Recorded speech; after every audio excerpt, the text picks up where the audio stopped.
और एक game plan पूरा बनाया जाता है।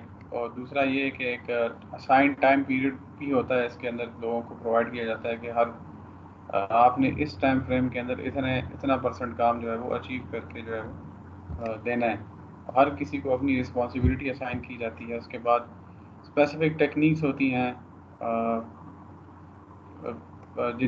जिसके थ्रू जो है गोल्स को एकम्प्लिश करते हैं, एक्टिविटीज़ को परफॉर्म करते हैं। फॉर एग्ज़ाम्पल, अगर आप कोई प्रोग्रामिंग लॉजिक लिख रहे हो, प्रोग्रामिंग लॉजिक को शो करने के लिए हम फ्लो चार्ट्स यूज़ करते होते हैं।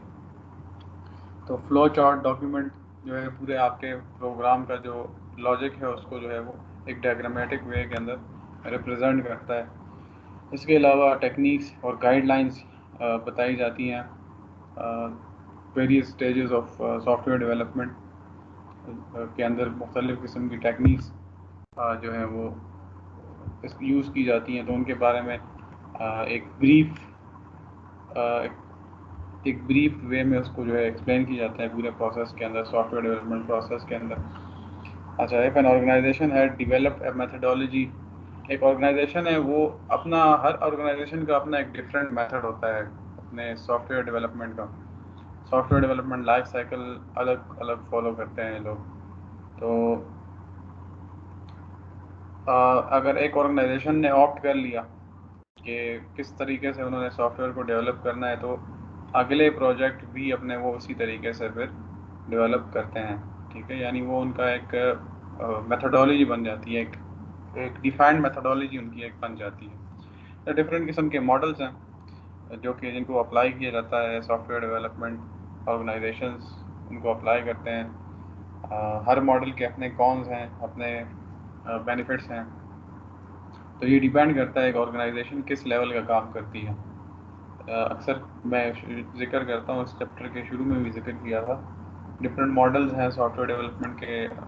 स्पाइरल मॉडल हो गया, वाटरफॉल मॉडल हो गया, एजाइल मॉडल हो गया। तो ये डिपेंड करता है from scenario to scenario and from company to company कि वो किस टाइप का मॉडल यूज़ करना चाहती है। आजकल ज़्यादातर एजाइल मॉडल यूज़ होते हैं इंडस्ट्री के अंदर।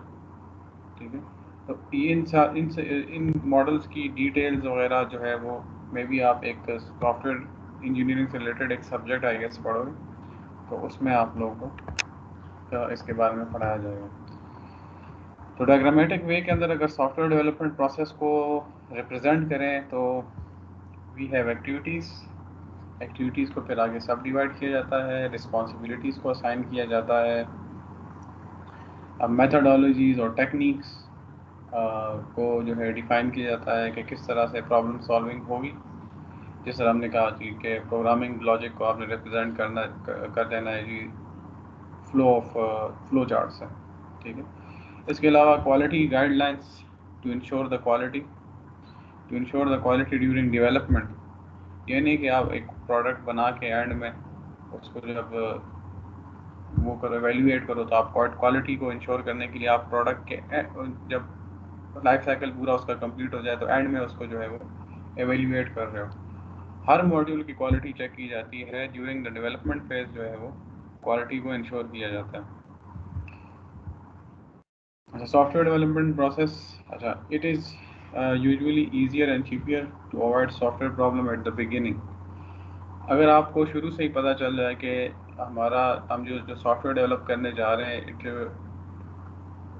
or either we are gathering the requirements from the user, or we are starting the designing phase, or we are starting the coding phase। ठीक है, उसी वक्त ही आपने जो है वो कोशिश करनी है कि यू लोकेट द प्रॉब्लम। आपको अगर प्रॉब्लम फ्यूचर में अगर वो प्रॉब्लम नज़र आए तो आप कोशिश यही होती है कि शुरू में ही वही सी प्रॉब्लम को किसी तरीके से जो है वो ढूंढा जाए कि ये सपोज़ कोई इस तरह का हमने प्रोग्रामिंग लॉजिक लिख दिया है या रिक्वायरमेंट गैदरिंग यूज़र से इस तरह की कर दी है कि यूज़र की नीड उससे जो है वो 100% पूरी नहीं हो रही। तो जब तक साथ साथ हम उसको एवेल्यूएट नहीं करेंगे, अब जब तक जो है वो साथ साथ एवेल्यूएशन का प्रोसेस साथ में चल नहीं रहा होगा या क्वालिटी कंट्रोल का प्रोसेस साथ में चल नहीं रहा होगा, सो एट द एंड जो है बहुत सारे प्रॉब्लम्स फेस करने पड़ सकते हैं। There can be a lot of defects in the software, there can be lots of bugs in the software. तो वक्त के साथ साथ बिगिनिंग लेवल के ऊपर या ड्यूरिंग द वर्क फ्लो, जब आपका काम स्टार्ट हो जाता है डेवलपमेंट का, उसके दौरान भी जो है वो क्वालिटी को इंश्योर करने के लिए या जो है टेस्टिंग तो खैर एंड में होती है, क्वालिटी को इंश्योर करने के लिए कि आप जो है बेटर सॉफ्टवेयर डेवलपमेंट प्रोसेसेस को ऑप्ट कर रहे हो, या एक डिफाइंड प्रिंसिपल्स के थ्रू जो भी काम कर रहे हो डिफाइंड प्रिंसिपल्स के साथ ही कर रहे हो. So it is easier and it is very very cheap कि आप सॉफ्टवेयर प्रॉब्लम्स को बिगिनिंग में ही आइडेंटिफाई कर लो, रादर देन कि आप एंड में प्रोडक्ट डिलीवर करने जा रहे हो कस्टमर को, और वो कस्टमर जो है उसको जब थोड़ा सा हफ्ता 2 हफ्ते यूज़ करे तो उसके बाद फिर आपको पता है कि it is not the intended product that we wanted from you. इसके अंदर तो बहुत सारे डैमेजेस, बहुत सारे बग्स हैं, तो आपको फिर पूरा का पूरा देयर कैन बी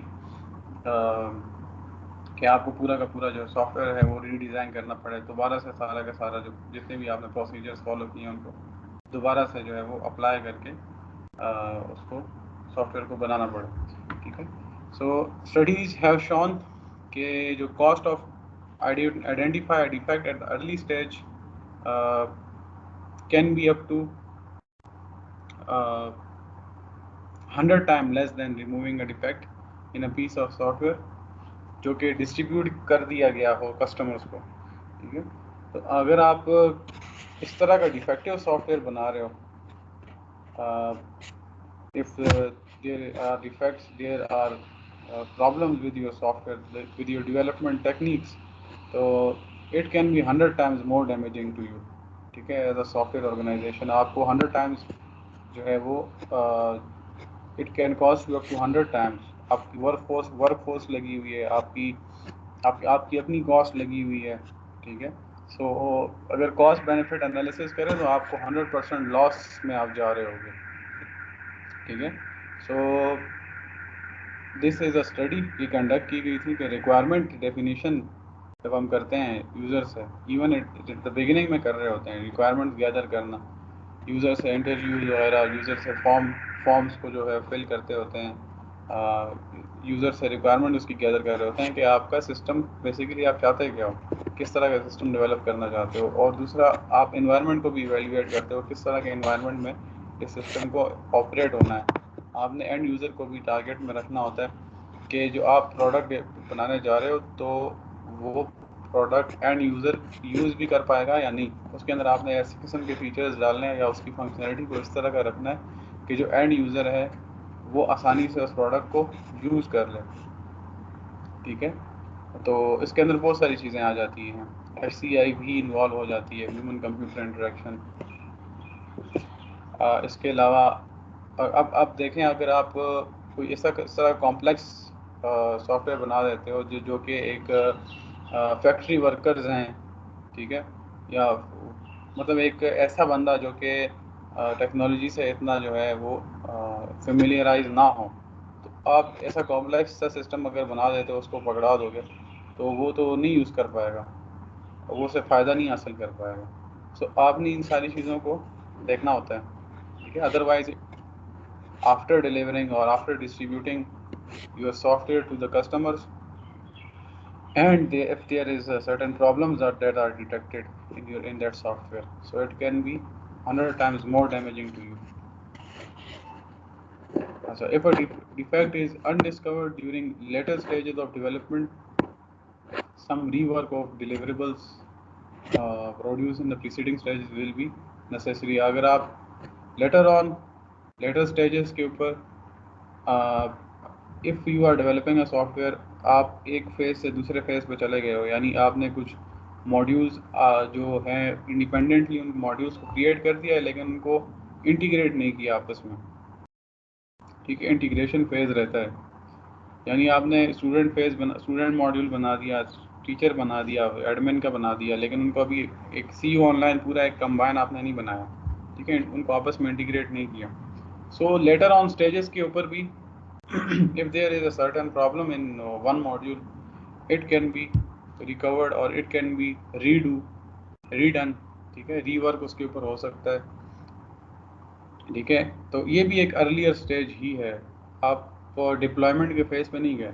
लेकिन जब आप डिप्लॉयमेंट के फेज पे चले जाते हो तो फिर प्रॉब्लम्स को आइडेंटिफाई करके उनको रिकवर करना बहुत ज़्यादा मुश्किल हो जाता है, बिकॉज आप जब सॉफ्टवेयर्स को इंटीग्रेट करते हो उनकी बैकएंड पे डेटाबेसेस इन्वॉल्व होती हैं, डेटाबेसेस के अंदर टेबल्स पड़े होते हैं, टेबल्स के अंदर रोज एंड कॉलम्स होते हैं, तो हर टेबल, अब एक टेबल जब एक मॉड्यूल जब दूसरे मॉड्यूल से इंटरेक्शन करता है तो एक टेबल की प्राइमरी की होती है, दूसरे टेबल के अंदर वो एज अ फॉरेन की काम कर रही होती है। So there are lot of anomalies that are occurring, ठीक है, there are lot of dependencies, मुख्तलिफ किस्म के जॉइंस हम लगाते होते हैं टेबल, ताकि हम दो मतलब अब सपोज हमें जॉइंटली स्टूडेंट के टेबल से डाटा चाहिए और एक टीचर के टेबल से डाटा चाहिए, तो जब तक ये टेबल आपस में ज्वाइन नहीं होंगे, इनके अंदर कोई ज्वाइन नहीं लगा होगा। ज्वाइन कब लगा होता है, जब ये डेटाबेसेस का कॉन्सेप्ट है, मैं इनको ज़्यादा डिटेल में नहीं बताऊंगा। तो जब तक ये आपस में ज्वाइन नहीं होंगे ना वे, तब तक इनसे डेटा रिट्रीव करना जो है वो इतना आसान नहीं है। सो वो जॉइंस किस तरह से लगाने हैं, there is a lot of science behind it, कि आप किस तरह से ज्वाइन करोगे आपस में। जब इंटीग्रेट होते हैं मॉड्यूल्स तो उनके ऊपर फिर उन मॉड्यूल्स को फिर अल्टर करना या उनके ऊपर जो है वो मॉडिफिकेशंस करना बहुत ज़्यादा मुश्किल होता है, क्योंकि अगर आप एक मॉडिफिकेशन करते हो तो एक मॉडिफिकेशन की वजह से आपका जो दूसरा टेबल है या दूसरा जो मॉड्यूल है उसका टेबल, उसके अंदर जो है वो चेंजेस आती हैं, उसको वो इससे इफेक्ट होता है। तो एक मॉड्यूल के बहुत सारे टेबल्स भी हो सकते हैं आपके डेटाबेस के अंदर। आप स्टूडेंट मॉड्यूल है तो उसके अंदर बहुत सारे टेबल्स हो सकते हैं, एक यानी स्टूडेंट पर्सनल इन्फॉर्मेशन का हो सकता है एक टेबल आपका हो सकता है स्टूडेंट की एकेडमिक इन्फॉर्मेशन का हो सकता है, उसकी स्कॉलरशिप हिस्ट्री का हो सकता है। So there is a lot of things going on behind the scenes, ठीक है। सो लेटर ऑन स्टेजेस के ऊपर सॉफ्टवेयर के अंदर बग्स को जो है एक तो लोकेट करना, अगर लोकेट हो जाएं तो उनको ओवरकम करना जो है वो it is very very expensive, ठीक है। अच्छा, later the error is detected the greater the number of people will be affected. अच्छा, ये भी एक बात है कि जितना आप लेटर ऑन एरर्स को डिटेक्ट करोगे उतने ज़्यादा लोग जो है उस उससे इफेक्ट होंगे, ठीक है। क्योंकि मे भी देर कि आप अपना आपको अपना पूरा का पूरा सिस्टम जो है उसको स्टॉल करना पड़े, उसको रोकना पड़े, ठीक है, उसकी ऑपरेशन मुतासर हों, तो जितने लोग उससे जुड़े होंगे तो वो तो मुतासर होंगे ही होंगे, ठीक है। सो वर्क अंडर मेंटेनेंस अक्सर वेबसाइट्स पे होता है, वर्क अंडर मेंटेनेंस। खैर, thus the greater the cost will be to communicate and fix the error. अच्छा, there is also a lot of cost that can be associated in communication also, कि आप communicate कर रहे हो और error को fix कर रहे हो, क्योंकि अगर आपने एक लार्ज स्केल सॉफ्टवेयर प्रोड्यूस किया है, एक बड़ा सॉफ्टवेयर प्रोड्यूस किया जो कि डिफरेंट जोग्राफिकल लोकेशंस के ऊपर जो है वो कंपनीज उनको यूज़ कर रही हैं, तो उसको कम्युनिकेट करना, उस एरर के फिक्स को कम्युनिकेट करना, so it can be a lot of cost that can be associated to it. जब सॉफ्टवेयर डिप्लॉय होता है तो उस सॉफ्टवेयर को ऑपरेट करने के लिए जो बड़े बड़े सॉफ्टवेयर होते हैं उनको ऑपरेट करने के लिए ट्रेनिंग्स जो हैं उनको कंडक्ट किया जाता है, ट्रेन किया जाता है स्टाफ को कि आप सॉफ्टवेयर किस तरह जो है वो इस्तेमाल करोगे। सो अगर अगर उसके अंदर कोई चेंज वगैरह आता है तो आपको रीट्रेन करना पड़ता है स्टाफ को जो कि सॉफ्टवेयर को ऑपरेट करेगा। So retrain cost as well as communication cost to communicate to the people ke there is certain problem or there are certain fixes that are available to fix the problem, so it can also be at a great expense, ठीक है, for the to the organization. अच्छा, cost of communication, cost of communication के अंदर क्या है कि details of defects, ठीक है, distribute and apply software fixes as well as to retrain the end user, ठीक है, जैसे मैंने बताया आपको। और software product has been sold to 100 and thousands of customers. अगर आप एक सॉफ्टवेयर बना रहे हो और आप एक किसी ऑर्गेनाइजेशन के लिए सॉफ्टवेयर नहीं बना रहे, आप डिफरेंट किस्म के कस्टमर्स के लिए सॉफ्टवेयर बना रहे हो एक ही टाइप का। तो आपको फिर थाउजेंड्स ऑफ कस्टमर्स को कम्युनिकेट करना पड़ेगा about the details of the defects. अच्छा, आपको इस तरह से कम्युनिकेट डिटेल्स डिफेक्ट्स की इस तरह से कम्युनिकेट करनी होंगी कि आपका जो कस्टमर है वो पैनिक ना करे, ठीक है। Otherwise he would stop using your software, ठीक है। तो जो कि कोई भी कंपनी नहीं चाहती। अच्छा, इसके अलावा आपने सॉफ्टवेयर पैचेस प्रोवाइड करने होते हैं, सॉफ्टवेयर फिक्सेस प्रोवाइड करने होते हैं, एज वेल एज जहाँ पे कॉम्प्लेक्स सिस्टम्स इन्वॉल्व होते हैं तो कस्टमर्स की रीट्रेनिंग जो है, उनको जो एंड यूज़र है, कस्टमर है, उनकी रीट्रेनिंग भी फिर वहाँ पे रिक्वायर्ड होती हैं, ठीक है। So software developers try to identify and remove errors early in the development process.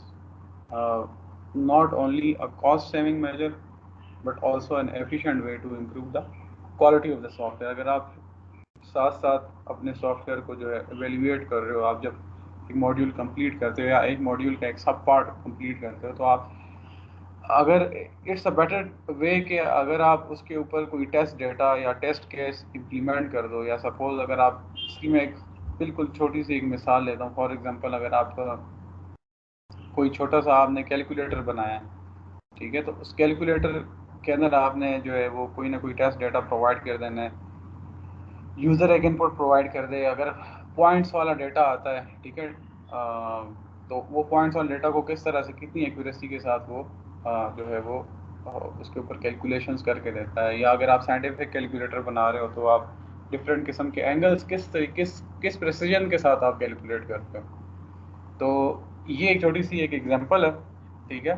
तो to make the quality, to ensure the quality, कि आप क्वालिटी चीज़ की चीज़ बना रहे हो, ठीक है। अब इस तरह ना हो कि आपका कैलकुलेटर जो है वो जो है होल नंबर्स पे तो सही ऑपरेशन परफॉर्म कर रहा है, लेकिन डेसिमल पॉइंट जहाँ पे इन्वॉल्व होते हैं तो वहाँ पे वो फिर उसकी प्रिसीजंस ख़त्म हो जाती हैं, ठीक है। So product with inherent defects can also lead to product liability suit. सबसे इम्पॉर्टेंट चीज़ ये है कि अगर प्रोडक्ट के अंदर there are inherently there are some defects that are in that product, in that software, so उसके रिजल्टेंट के अंदर जो है आपको आपके ऊपर मुख्तलिफ किस्म के सूट्स हो सकते हैं। You can be suit under negligence, negligence का आपके ऊपर हो सकता है, स्ट्रिक्ट लाइबिलिटी भी आपके ऊपर अप्लाई हो सकती है। इसके अलावा इंटेंशनल मिस रिप्रेजेंटेशन भी आपके ऊपर अप्लाई हो सकती है, कि आपको पता है, अगर आप डेवलपर हो, आप डेवलप कर रहे हो प्रोडक्ट को, तो आपको पता होना चाहिए कि ये जो चीज़ मैं डेवलप करने जा रहा हूँ, ये जो कोड मैं लिखने जा रहा हूँ, तो इस कोड को ये काम परफॉर्म करना चाहिए, ठीक है। आपके ऊपर जिम्मेदारी आती है कि आप उसको इंटेंडेड वे में उससे काम करवाओ। अदरवाइज अगर आप कस्टमर्स को प्रोडक्ट डिलीवर कर देते हो, उसमें बाद में मसले मसाइल फिर नज़र आते हैं, तो they can also file legal case against you, they can sue you legally, ठीक है। सो बहुत सारी कंपनीज को इसी वजह से जो है वो सू किया जाता है, क्योंकि they are not following the best practices, they are not following the overall software development process as a whole, ठीक है। तो बस कस्टमर्स की फीचर्स ऐड ऑन करते जाते हैं और क्वालिटी को जो है वो कॉम्प्रोमाइज़ कर रहे होते हैं, ठीक है। अच्छा, सॉफ्टवेयर क्वालिटी अश्योरेंस क्या चीज़ है? Software quality assurance refers to the methods within the software development methodology that are use to guarantee कि आपका जो सॉफ्टवेयर है वो रिलायबली परफॉर्म करे, ठीक है। सॉफ्टवेयर रिलायबिलिटी है बेसिकली। सॉफ्टवेयर क्वालिटी अश्योरेंस क्या करती है? इस चीज़ को अश्योर करती है कि the software developed will be reliable and will operate reliably, ठीक है, अंडर डिफरेंट सर्कमस्टांसेस। यानी the software will be doing it's work independently, यानी किसी किसी चीज़ के ऊपर डिपेंड नहीं होगा, या किसी किसी स्पेसिफिक सिचुएशन डिपेंडेंट नहीं होगा।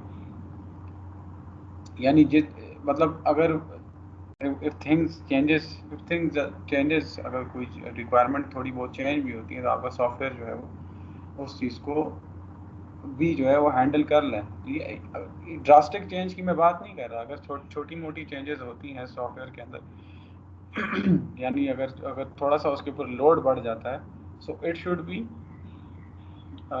स्ट्रॉन्ग इनफ के वो लोड को बर्दाश्त कर जाए। ठीक है, ये ना हो कि वो छोटी छोटी चीज़ों के ऊपर जो है वो क्रैश करना या उसके अंदर बग्स आना स्टार्ट हो जाए। सो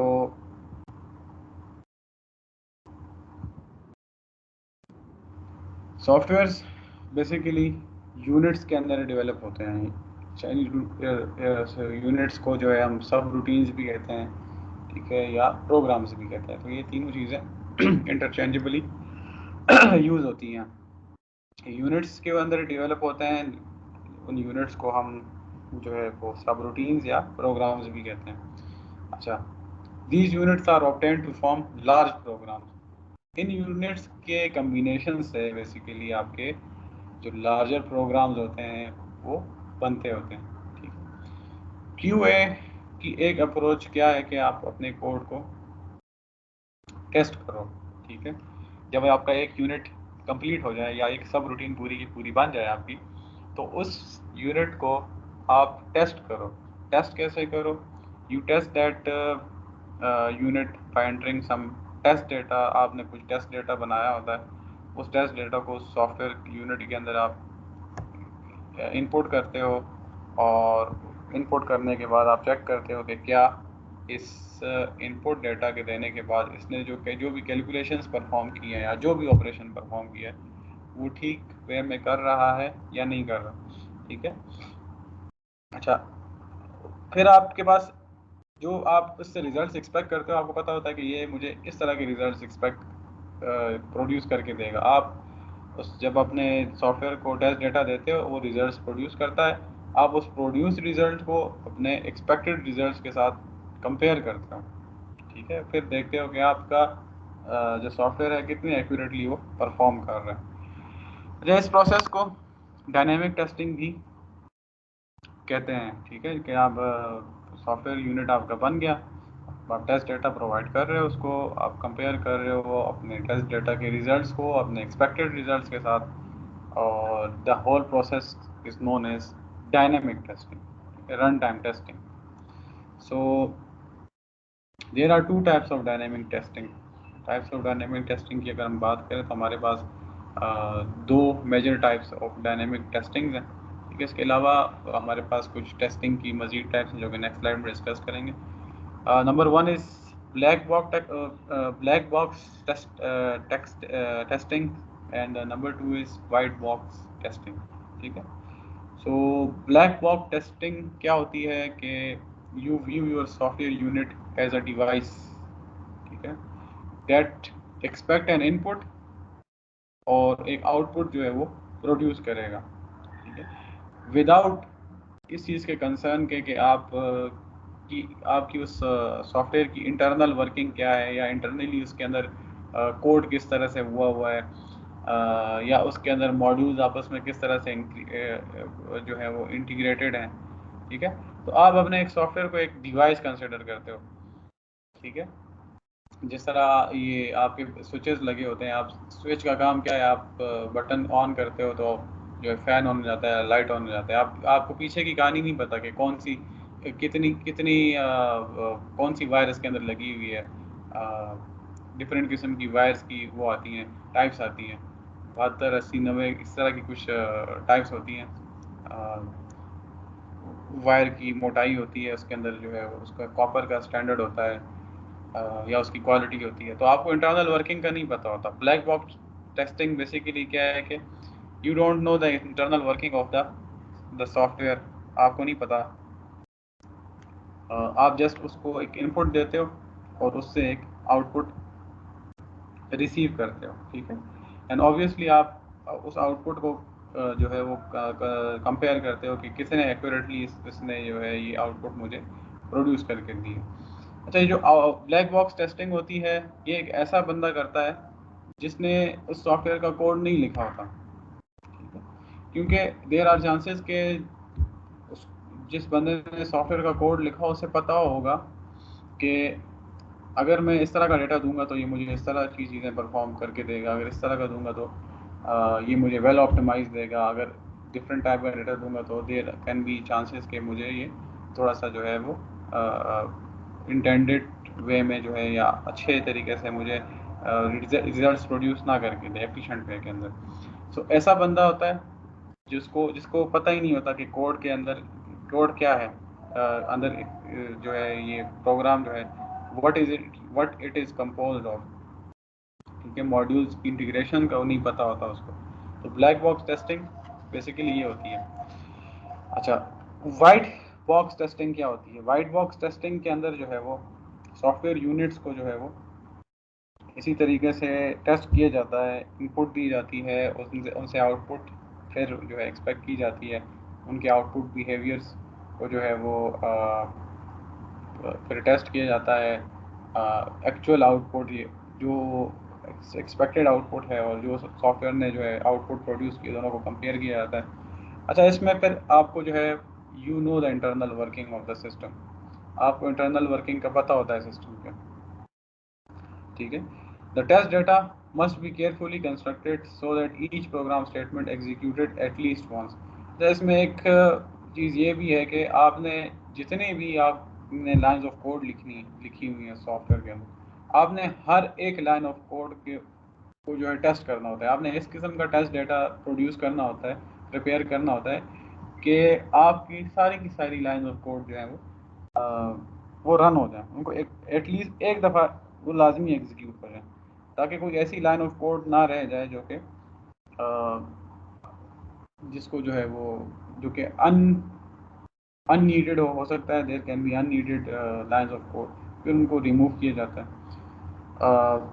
और मेक श्योर किया जाता है कि हाँ, जितनी भी लाइंस ऑफ कोड आपने लिखी हैं, जितनी भी प्रोग्राम स्टेटमेंट्स आपने लिखी हैं, सारी की सारी एक दफ़ा लाजमी एग्जीक्यूट हो, कोई ऐसा फंक्शन बीच में ना हो जो कि आपने जो है वो टेस्ट ना किया हो या टेस्टिंग से वो रह गया हो। ठीक है, एक तो ये भी है कि आपने ऐसा डाटा बनाना है कि आपने सारे के सारे फंक्शंस को टेस्ट करना है। सारे के सारे फंक्शंस को अगर आप टेस्ट कर रहे हो तो आपको ये भी फ़ायदा हो जाएगा कि अननेसेसरी लाइन ऑफ कोड जो है वो अगर आपने सॉफ्टवेयर के अंदर डाली हुई है तो वो अननेसेसरी लाइन ऑफ कोड आप रिमूव भी कर सकते हो। ठीक है, so for example if a developer creates a program to calculate employees gross pay. ठीक है, अगर ग्रॉस पे एम्प्लॉयज़ का कैलकुलेट करना है, ठीक है, सो जो टेस्टर होगा जो उस पूरे सॉफ्टवेयर को टेस्ट करेगा, वो डिफरेंट किस्म के केसेस बनाएगा। केसेस कैसे बनाएगा कि अगर एम्प्लॉय ने 40 घंटे से कम काम किया है या एग्जैक्टली 40 घंटे काम किया है। ठीक है, वीक के अंदर 40 आवर्स होते हैं ना, 8 आवर्स एक दिन का जो है वो वर्किंग टाइम होता है, तो 5 days a week, 8 5 40 hours week का होता है। तो अगर एक एम्प्लॉय जो है वो अगर 40 घंटों से कम काम करता है या 40 घंटे एग्जैक्टली काम करता है या 40 घंटे से ज़्यादा काम करता है, तो जो टेस्टर होगा ये तीनों सीनेरियोस क्रिएट करेगा। तो फिर एक्सपेक्ट करेगा जो हमारा ग्रोस पे वाला प्रोग्राम है वो किस तरह से परफॉर्म करेगा। यानी इसको इस तरह से परफॉर्म करना चाहिए कि 40 घंटों वालों को एग्जैक्टली उतनी ही ग्रॉस पे मिले जितना उनको बताया गया है कि आपको 40 आवर्स को मिलेंगे। अगर कोई 40 आवर्स से कम जो है वो वर्क परफॉर्म करता है या काम करता है या उसके वर्किंग आवर्स कम है, तो उसकी ग्रॉस पे फिर उसी हिसाब से कटनी भी चाहिए। और अगर कोई 40 आवर्स से ऊपर का जो है वो परफॉर्म करता है, वर्क परफॉर्म करता है पर वीक, तो उसको जो है वो there can be some bonuses और some over time pay that should be added in his gross pay. ठीक है, तो इस तरह से डिफरेंट टाइप के टेस्ट केसेस प्रोड्यूस किए जाते हैं बाय द टेस्टर, ताकि जो है वो सॉफ्टवेयर को, ताकि प्रोग्राम को जो है वो डिफरेंट सिनेरियोज के ऊपर टेस्ट करे, और डिफरेंट सिनेरियोज के ऊपर जब प्रोग्राम पास हो जाता है तो उसके बाद फिर उसको जो है वो क्लियरेंस डेट दी जाती है।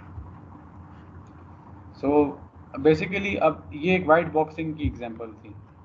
डेवलपर को, जो टेस्टर है उसको पता है कि जो अंदर जो प्रोग्राम चल रहा है वो किस चीज़ का चल रहा है, वो ग्रॉस पे का चल रहा है। ठीक है, he would be familiar with the internal working of the program. तो जब भी वो इस प्रोग्राम को डिफरेंट सिनेरियोज के ऊपर टेस्ट कर रहा है। ठीक है, तो there are also other type तो ऑफ तो सर सॉफ्टवेयर टेस्टिंग। जी जी, बिल्कुल। Sir, white white white box testing तो डेवलपर भी कर सकते हैं ना, क्योंकि उसे भी तो